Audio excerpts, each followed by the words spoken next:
guys, welcome to another week of WoW Weekly with Myst. I hope everyone is doing great. Hope you had a great weekend and that you're ready for some WoW news. It's a pretty slow week for this week in WoW. As far as Mythics, the affixes will be Bolstering, Necrotic, and Tyrannical. The weekly events for this week is literally just world quests, so it's pretty light, which is great because I have a ton of news for you guys to share, both on live and the 9.1 PTR. So yeah. But first, let's do what we normally do and go over goals and progression. So my goal for this past week was to get the Rogue to level 60. As you can see, I'm still leveling her, and she is not 60, but she's damn close. She's almost 59. Well, by the time this video comes to an end, her bar is close to 59. And yeah, and I don't think she's gonna be the focus this week, so we're gonna hold off that goal for next week. Also, there was a goal for me to get Exalted with Undying Army. That bar has not moved. I did pretty much no callings this past week. We'll keep the rep goal in for this week because I'm going to be doing more callings this week. But the Rogue gang to 60, we're going to hold off that goal. Maybe do it the week after. I'll probably put it in the next WoW Weekly video. So this week's goal is rep. So I thought we would start with something that was just implemented into the live servers, and that is the Anima rewards. So there's been a slight increase in the Anima rewards. Basically what's going on is there's an achievement to get your tier 1, 2, and 3, and that is going to increase the rewards that you get for Anima from world quests and stuff. So what this means is that if you hit tier 1 on all your structures, then world quests that previously gave you 3 or 4 anima that were worth 35 apiece, which of course is a total of 140, will now reward you 5 items for a total of 175 anima. When you upgrade all 4 of your structures to tier 2, that same world quest will reward a total of 210 anima. And then with your tier 3 achievement, you'll get 7 anima items, which is a total of 245 anima. So, as you can see, not a huge increase, but an increase nonetheless. So we gotta take what we can get, right?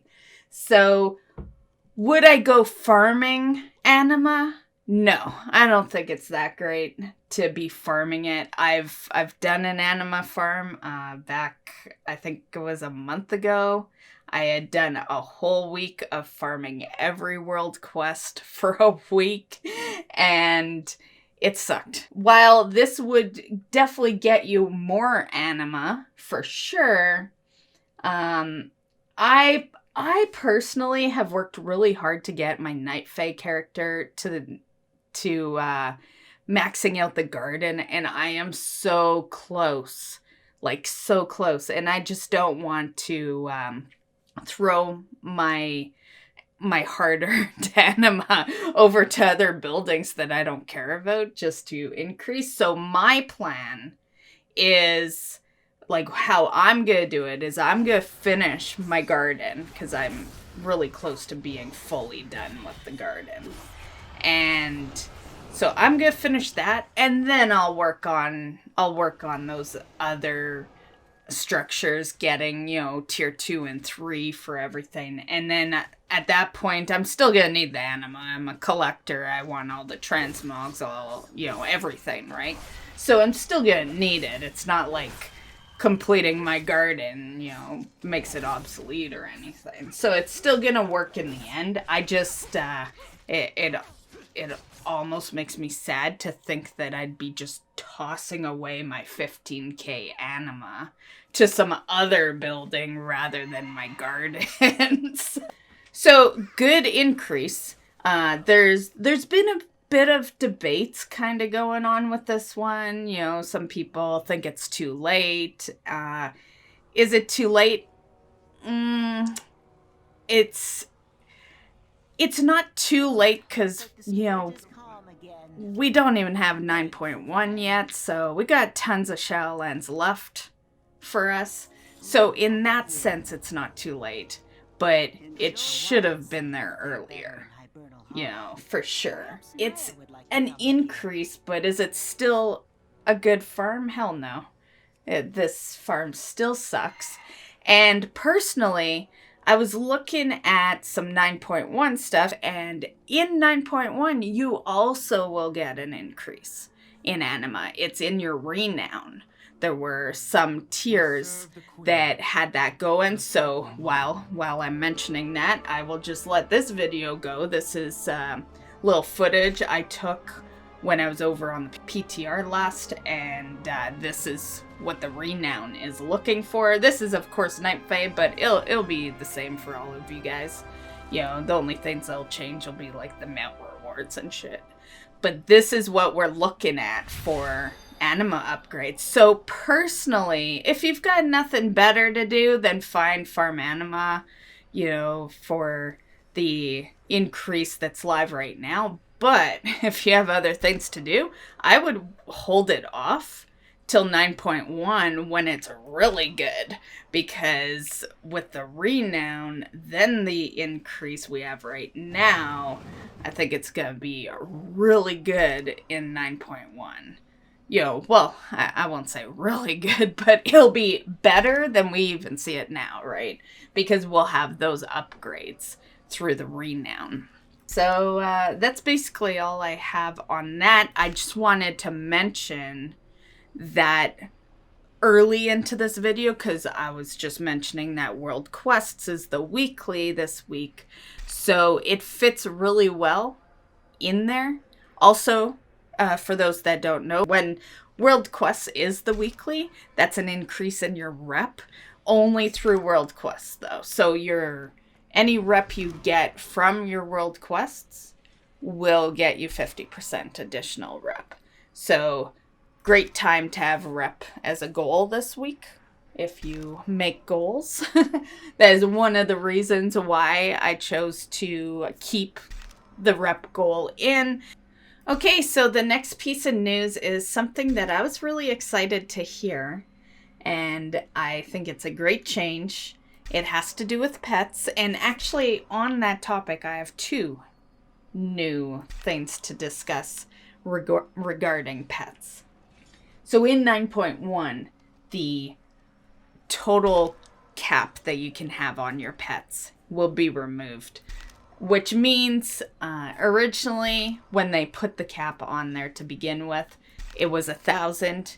In Legion, you could do an achievement or purchase the token that would allow you to go from 1,000 to 1,500, and then in BFA there was a similar token that allowed you to go from 1,500 to 2,000.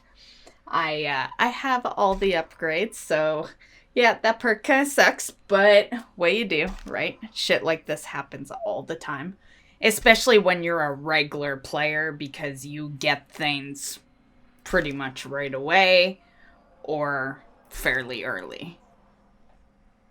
I think this is a great change. It has struck up a little hate because of people spending their charms, because those tokens cost 1,000 to increase to the 2,000. So, because you can get the Legion one for free, so that one doesn't really count. I don't see why anyone would ever buy that token when you can just do the achievement. But the BFA one, you have no choice. You have to buy it. There's no achievement tied into it, and it costs 1,000 charms. Now, the thing with me is I'm actually okay. Yes, I spent 1,000 charms on that And I'm not even over 1,500. I could easily just not spend the charms, right? And yeah, so a person like me, you would think would be upset about this, but I'm not, and I'm going to tell you exactly why. And it's because if I've noticed anything with Shadowlands, it is that you collect pet charms so much faster. I have already accumulated a total of almost 5,000 pet charms. That's why I upgraded the token. I had so many, and I was like, don't really feel like buying any pets right now. So I just went and blew it on the token, and I still have tons. Even today, I've got more than what I spent. So I'm really not too worried about the pet charms. So yeah, that's why this doesn't really bother me. I do think that there should be something like a feat of strength would be nice for those that did spend it and increased it prior to the change. Kind of like what they did with the first aid when they removed that. But then they're not removing, the pet collection. So that may not make that a feat of strength. And I think that is an awesome change, honestly. I like that there's no pet cap. One thing to note, though, is that you still have the cap of 3 of the same pet. So that still exists, but you can have as many pets as you want, aside from the 3 per type. Now, since we are on the topic of pets, I'm going to give you a reason to hold on to your charms right now.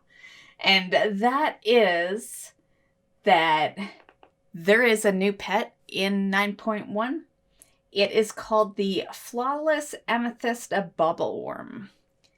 It is one of 4 reskins.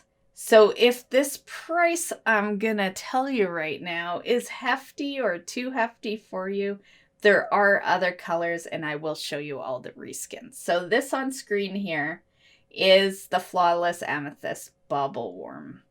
Now wait for it. How much does this sucker cost? This sucker will cost you 10,000 polished pet charms, which is a huge chunk. That is a lot of polished pet charms. So good thing you can collect them faster in Shadowlands. That's for sure. The 3 other reskins, which is purple, blue, and like a silver. So we got the turquoise bauble worm, the topaz bauble worm, and the ruby bauble worm. Now, the interesting part of this, and I'm going to screenshot on screen here what's required to actually get these guys, because it's an interesting way to purchase them. It is literal grays that you purchase them with. It's trash items. So just in case you want to kind of get an idea of what to start holding on to, I figured I would screenshot the materials to get these. Because one in particular I've looted on multiple characters multiple times, and that's the rabbit's foot. So here is the list. This is what those pets would cost you, which definitely seems like a better choice than 10,000 polished pet charms, especially if you still need other pets that take polished pet charms. So this might be an option for you. I personally like the yellow.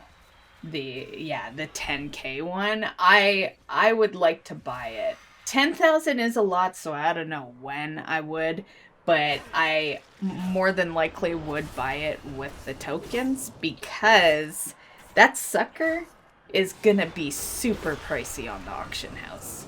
When you see that 10k pet go on the auction house, you're gonna be looking at a shit ton of money. Yeah, there's no way people are gonna part with their 10,000 pet charms for cheap. So I personally think it's still, if you're interested in that pet, it's still in your best interest to just farm it yourself. because that's going to be so pricey. And of course, you're going to want a 25, which will just increase the price. Like, you're just better to spend the 10k yourself and then use a token to get it to a 25 pet. But as far as the reskins, I think the purple one looks really nice. And I do really like that one, the silver. It looks really cool. I do like that. Also, another thing worth noting here, and this is going to sound so funny, but these gray items are going to become a money maker because they are used for this item. So, yeah, it'll be quite humorous to see that there's grays that actually are kind of worth that money, because, you know, we've all seen the auction house, I'm sure, where you see, you know, a gray level 10 item going for 500,000 gold. Like, yeah, why those people place it like that, I don't know, but these are legit grays that are worth the gold. Right, so this could potentially be a moneymaker. You could go start farming out some rabbit's foot and maybe make some money off of it. Okay, next up we have some class changes. I know not everyone cares about class changes, so feel free to use the timestamp if you don't care about this kind of stuff. For class changes, I'm just going to screenshot. You can just kind of pause the video, read up on what interests you. Right now, they are for Druid, Mage, Priest, Rogue, and Warlock. This will change along the way. We're in early PTR right now. Yeah, there's going to be a lot more class changes coming up.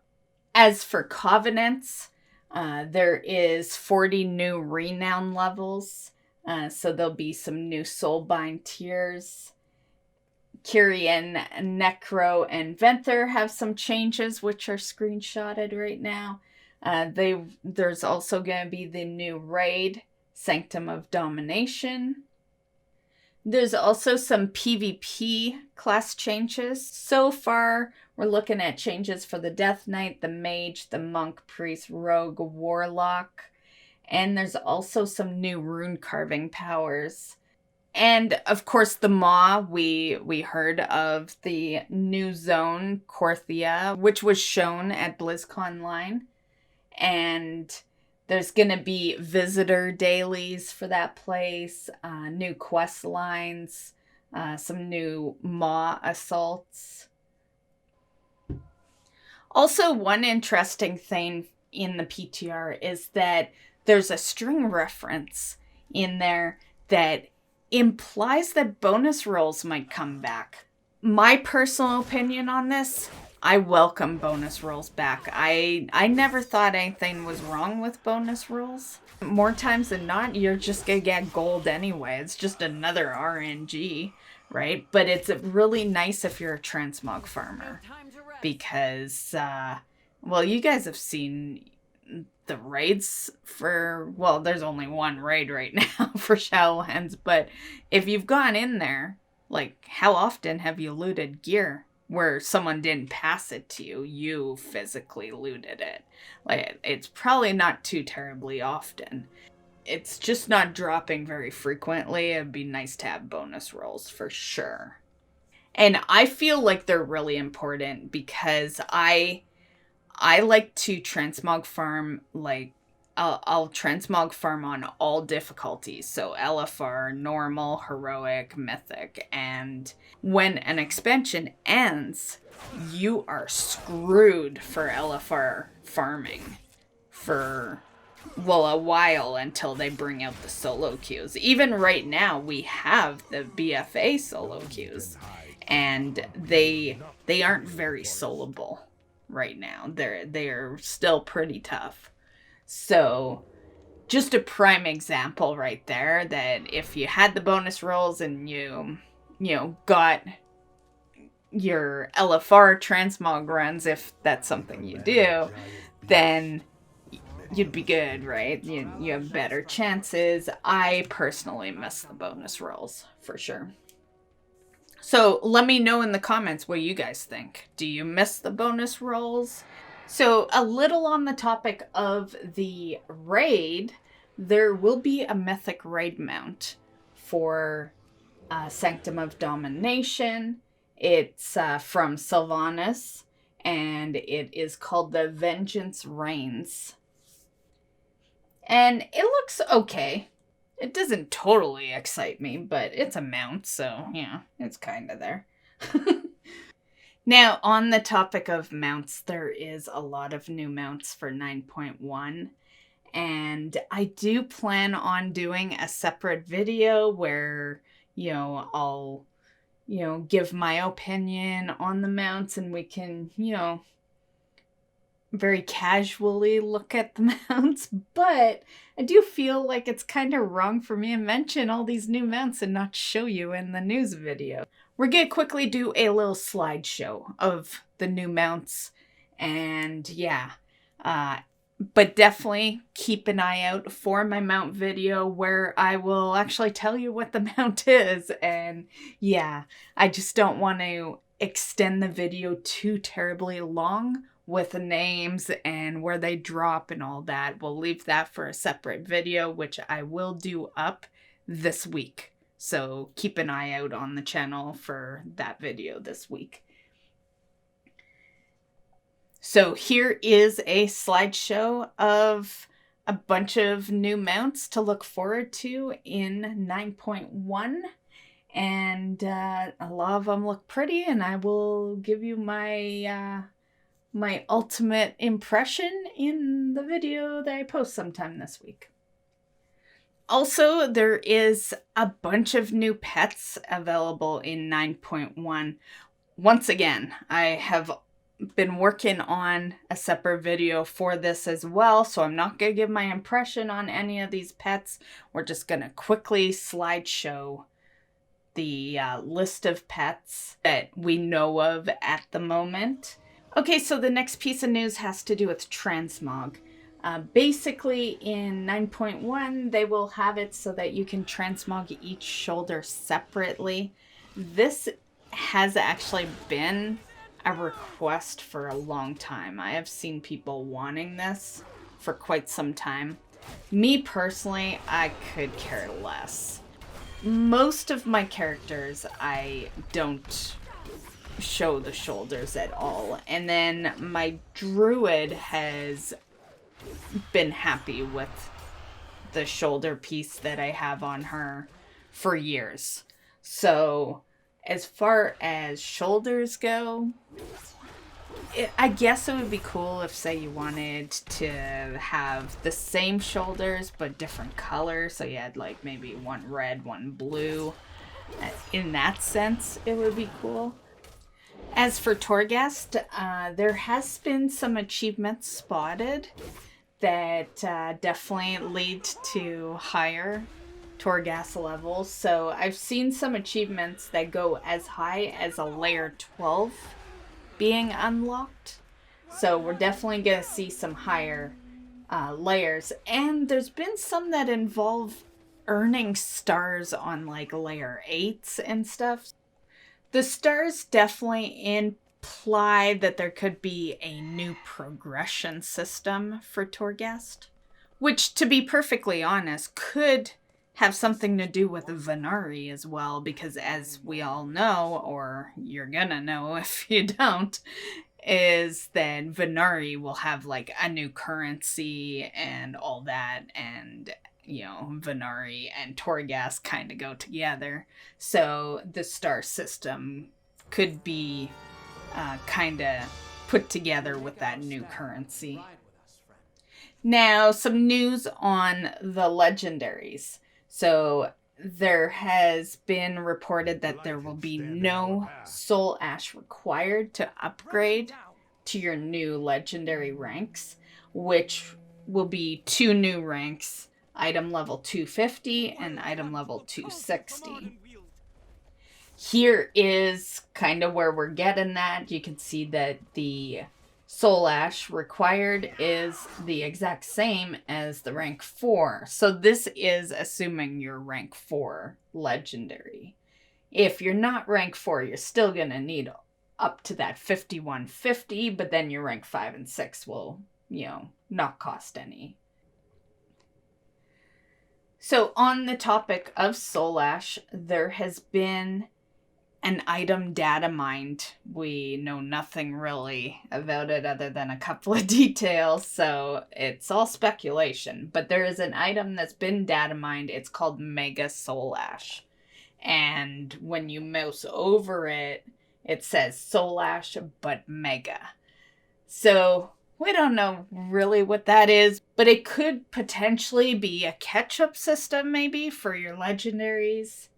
At the moment, there's been no use found for it, so it's just an item with no use, but, chances are it's gonna be a catch-up system, would be my guess. Also, it has been confirmed that Blizzard plans on putting their own Mythic score system in the game. I think this is great. I think Raider.io has done a great job, and I'm sure they will continue to be working on stuff, of course. But if it's in the game, you don't have to rely on all those people having the Raider.io add-on. A lot of people don't even know the Raider.io add-on exists.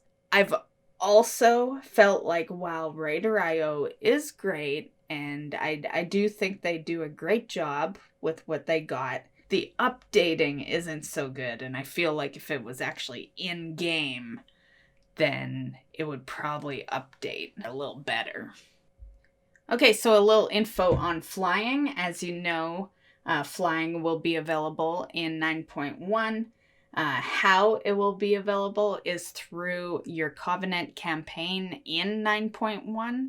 So there'll be some more stuff to do. And you will get an item. It's called Memories of Sunless Skies. And all you do is use that item, and that will allow your flying. Also worth noting that you won't be able to fly in Oribos, probably mainly due to their in-between flight zones. This one's a little unfortunate because Oribos, I feel like you're on a flight master so long traveling through the in-between. It's just so time consuming during that flight. And also the new zone, Korthia, you won't be able to fly in. And of course the Maw. The Maw, I expected that you wouldn't be able to fly in there. It would not even make sense to be able to fly in the Maw. And as far as Korthia is a small area. Like, it's not going to be this huge new zone. It's a small new zone. So not being able to fly in it isn't really going to affect you too much. For those interested in what mount you will get for your Covenant when you get flying, this is the one for Kyrian, which is the Elysian Aquilon. And then the Maldraxxus Corpse Fly Harness for Necrolord. Ardenweld's Wilderling Harness for the Night Fae. And the Sinfall Gravewing for Venthyr. Okay, so that basically concludes the PTR news for the week. As for live, there's been one new thing that just recently got discovered. It is a mount, a secret mount. Well, they call it a secret, but I don't really feel like it's much of a secret. And I'm actually surprised that people didn't find out about this mount earlier, because how you unlock the secret mount, for starters, it is the Slime Serpent. We've known about the Slime Serpent for a while. We knew it was in Plaguefall, and that's all we really knew. The tooltip told us it was in Plaguefall. So now we know details. Basically, what you need to do is you go into Heroic Plaguefall, and you need to solo the last two bosses. This one is gonna be a tough one on DPS and healers, of course.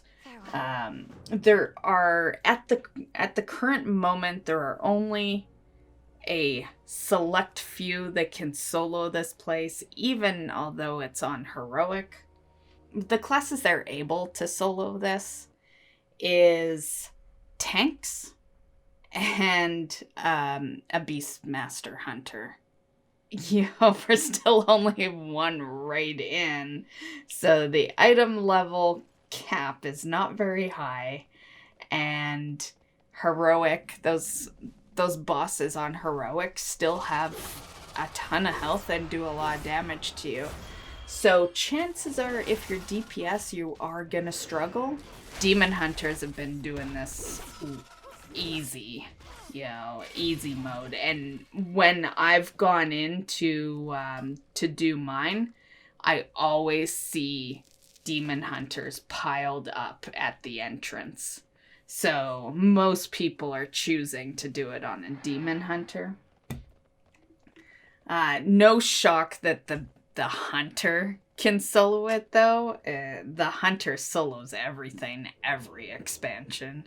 So basically, you would kill the last two bosses, and then where the third boss is in the dungeon, there'd be a serpent that shows up, and you just pet him, and you get the mount. Personally, the mount is kind of ugly, so unless you really like this style of mount and that color, I would just wait till 9.1. You'll have better gear, and it just may go a little better with some better gear. But if you do like a challenge, then you for sure can go in. And if you're a geared tank, of course go in. You'll knock it out no problem if you're a geared tank or a geared hunter. Personally, I'm okay with the method to get this mount, but I would not call it a secret mount, honestly. When it's a dungeon, it's not really a secret because soloing dungeons is not abnormal. And to me, a secret mount is when you go all over the place to figure out, what's gonna lead to the next clue that gets you to, gets you further or closer to getting the mount. So in my personal opinion, I would not call this a secret mount. I would just call this a mount that you get out of Plaguefall. That is basically what I would call that. As for item level, I would suggest, just based off of item levels of people who have completed it on their tank, because, all the Beast Mastery Hunters reported being, like 215 and stuff on there. It's kind of funny how, the Beast Mastery Hunter has to be high level, I guess. But the tanks, there were tanks reporting getting it done on a 190. So as long as you're at least 190, I was actually kind of impressed when I read that, because I thought for sure you'd have to be at least 200 at the very minimum. So it is impressive that some of the tanks are doing this challenge on a 190. But if you are curious and you're wondering, are you ready to attempt it? 190. I would definitely aim for that item level at the very minimum on your tank or your hunter, and then go in. Okay, and for our final piece of news, which is always, well, at least the past, 4 weeks or so, it is always the Doctors Without Borders progression on DayZ. So we are on the last week. The deadline to reach this goal is April 26th. And if you want to get real specific, it will be 11:59 p.m. EST is when the deadline is. At the time of me doing this video, the amount raised so far is 925,000. For sure it's gonna hit a mil. I mentioned it in last week's video, but it, aside from week one, the charity did really good, and then it seemed to be around 100,000 per week. Just judging off of my news. It's always generally 100,000 more than it was last week. So I kind of anticipated we would be around this number at this time, just because that seems to be the routine with this charity. So just need, another 75,000. When I do next week's WoW Weekly, we realistically should be in the works of getting Daisy. It will take a few days, and I guarantee you that there are people just waiting for the last day, and then they're just gonna put the remaining money, and that's not even gonna really be that much, right? That's 75,000 away. It's, it'll be really close by the time that last day hits, and, some... I said in last week's video too, some rich person is just gonna slap down the remainder.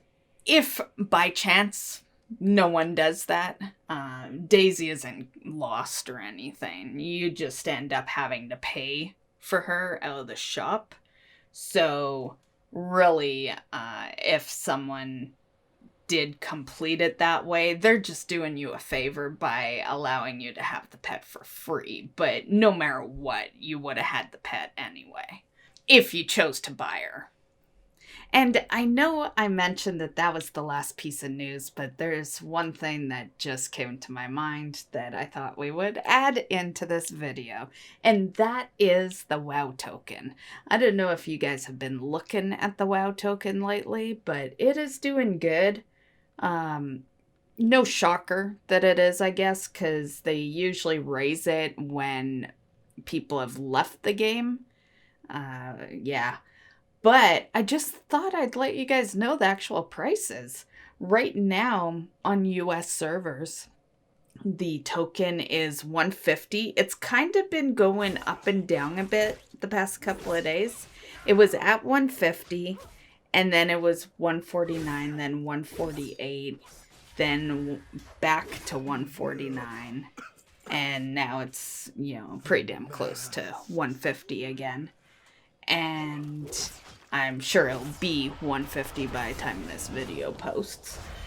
And so, if you didn't think that was good, EU prices are amazing right now. Their token is at 230. It's crazy. I miss the 200k tokens. Like, I haven't seen that in so long.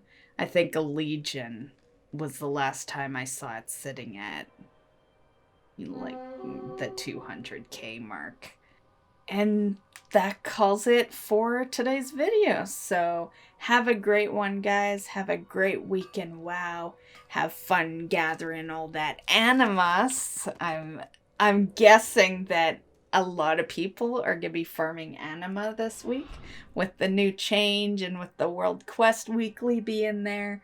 So have fun, and we'll see you in the next one. Bye, guys.